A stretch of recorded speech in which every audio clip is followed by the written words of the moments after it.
بچی ستا څه نوم دی؟ روزینه. روزینه؟ روزینه بچی څه وخت سهار راوتې؟ نور راختلی. او سهار نه دې څونه خښتې جوړې کړې ورور سره؟ څه خبره؟ ته روزانه زوی دې خښتو له راځې؟ ته لوبې کوې لوبې؟ نه. ولې بچی ستا ګوډۍ موډۍ نشته دی؟ ګوډیانو سره لوبې نه کوې؟ نه. او ګوډیانې دې خوښېږي؟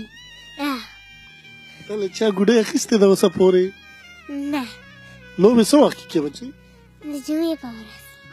د دې ماشومې دا سبق نه وایي، دا سهار وختي راوځي او په دغه یخ ژمي کې د بوډا پلار دپاره خښتې کوي.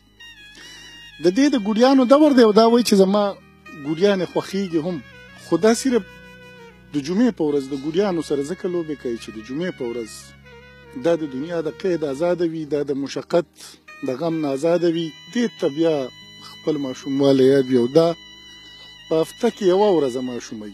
بچی ستا څه نوم دی؟ سید انور. سید انور، ته خو دونه تیز تیز کار کوې بچی، څه وخت نه راوتی کار له؟ یاره شپږ اته بجې به وي. او څه ټایم پورې به زوی لګیا یې؟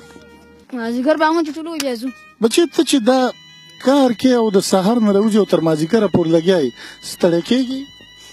دا زموږ ورزش دا چې موږ څونه کار کوو دونه پې ښه کېږو، چې کار نه کوو نو بیا په دې مرز کار نه شو کولی. او ته سبق نه ولې نه ځې بچی؟ زه ورکوټي وانه دی کې لګیا یم. سکول دې نه دی لیدلی؟ سکول ته ښکاره شوی نه یم. او چېرته لوبې کوې بچی که نه کوې؟ موږ لوبو دوران تللی. دا ماشومان ستا بچي دي چې دا خښتې کوي؟ او جی دا زما بچي. څو بچي دي کاکا؟ اما له خدای دا شپږ دي. زه جینکۍ او څلور هلکان دي. دوی ولې د خښتو بټو کې دا مزدوري کوي؟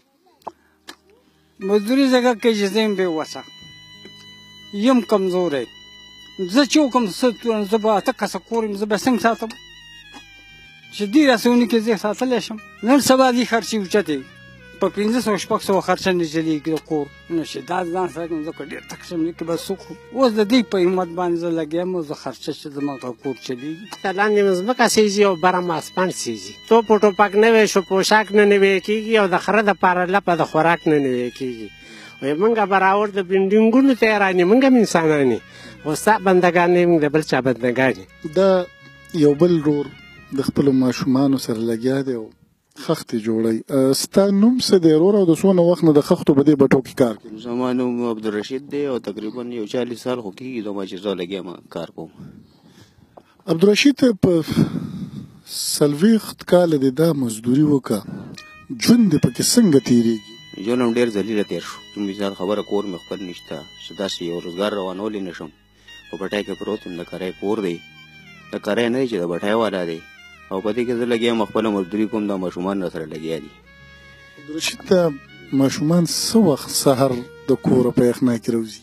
یاره تقریبا چې هېڅ هم نه نو 6 بجې تقریبا 5 بجې 7 بجو پورې لکه تقریبا واړه دی ته ځان را رسوي. چېرته لوبې کوي؟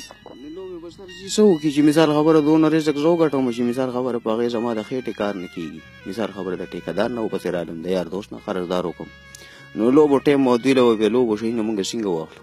قرض در باندې شته په بټو کې؟ خو موږ اورو چې ټیکهدار خلکو باندې پیسې واړوي او بیا د هغه راتلونکی نسل هم د قرض نشي خلاصولی. داسې کیسه چې مثال خبره روز ګټم 500 او لګي مې زر.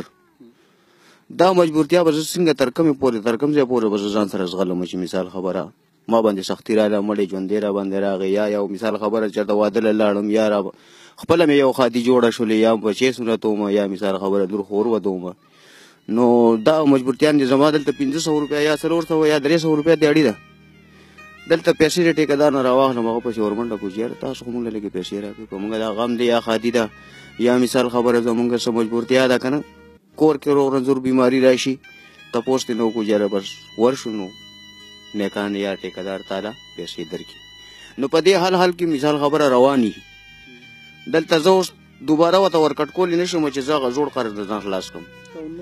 نوې راباندې دی خو برابر شي، هلته بله دیسه جوړه شي چې یاره ته خو یاره بیا نیکه لږې پیسې خو راکړه چې یاره موږ خو بیا مشکلات حل کړو. نو هغه خو مجبوري ځکه ده چې مثال خبره هغوی خو کاروبار دی، تاله به یې درکوي.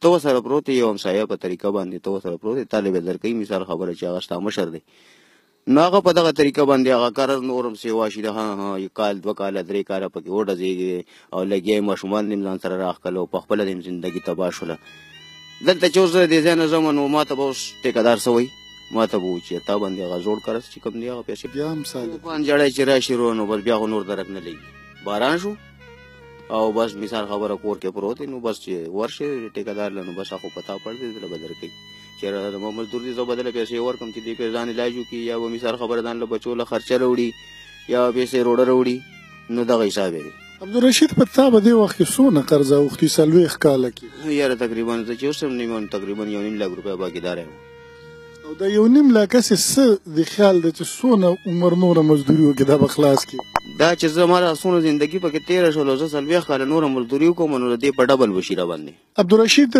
40 کاله وایي چې مزدوري وکړله او که 40 کاله نوره مزدوري وکړي نو باور لري چې دا قرض به پرې د 1.5 لاکو نه 3 لاکو ته سیوا شي د ده په دغه بچو